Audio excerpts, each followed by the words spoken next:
अक्कलकोटमध्ये शासन आणि शेतकऱ्यांची फसवणूक करत निर्मल कंपनीच्या नावे बोगस बियाणे विक्री करताना आबा कृषी केंद्रावर तालुका कृषी अधिकारी कार्यालयाच्या पथकाने धाड टाकून गुन्हा दाखल करून मोठी कारवाई केली। या व्यतिरिक्त अन्य 2 संशयित दुकानदारांवर देखील कारवाई करण्याबाबतच्या हालचाली वाढल्या आहेत। स्वामी समर्थ कृषी सेवा केंद्र शेळगाव, तालुका परंडा, जिल्हा धाराशिवचे प्रोप्रायटर रत्नाकर रघुनाथ कोले यांनी निर्मल सीड्स प्रायव्हेट लिमिटेड कंपनीचे उडीद पिकाचे वाण एन्युअल 7 विश्वास या बॅगची हुबेहूब नक्कल करून बोगस उडीद बियाणे अक्कलकोट येथील आबा कृषी सेवा केंद्र येथे 26 मे रोजी सायंकाळच्या सुमारास विक्रीसाठी आणल्याबाबत तालुका कृषी अधिकारी कार्यालयास गोपनीय माहिती मिळाली।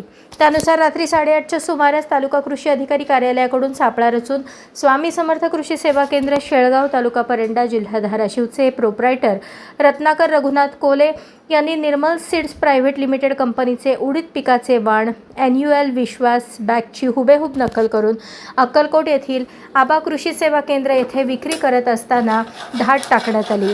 या धाडीमध्ये गोडाऊनमध्ये 432 बॅग आणि त्यांनी विक्री केलेले 48 असे एकूण 480 बॅग प्रति 5 किलो एकूण किंमत 8,46,720 रुपये रकमेचे बियाणे जप्त केले। बोगस बियाणे पाकिटावर निर्मल कंपनीचा लोगो वापरण्यात आला होता। याची तपासणी केली असता आवश्यक ते माहितीपत्रक आढळून आले नाही। बियाणांचा किती आणि कोणत्या कंपनीचा साठा उपलब्ध आहे त्याचा भावफलक देखील लावण्यात आलेला नव्हता। शेतकऱ्यांची सर्रास फसवणूक केली याबाबत मंगळवारी रात्री उशिरा जिल्हा अधीक्षक कृषी अधिकारी शुक्राचार्य भोसले व कृषी विकास अधिकारी हरिदास हावळे यांच्या मार्गदर्शनाखाली जिल्हास्तरीय भरारी पथकाने कारवाई केली।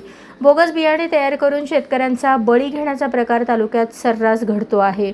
आबा कृषी केंद्राशिवाय अजून 2 कृषी केंद्रांवर देखील हेच बोगस बियाणे विकले जात असताना अद्याप त्या 2 दुकानांवर कारवाई का करण्यात आली नाही याबाबत उलटसुलट चर्चा शहरात रंगली आहे।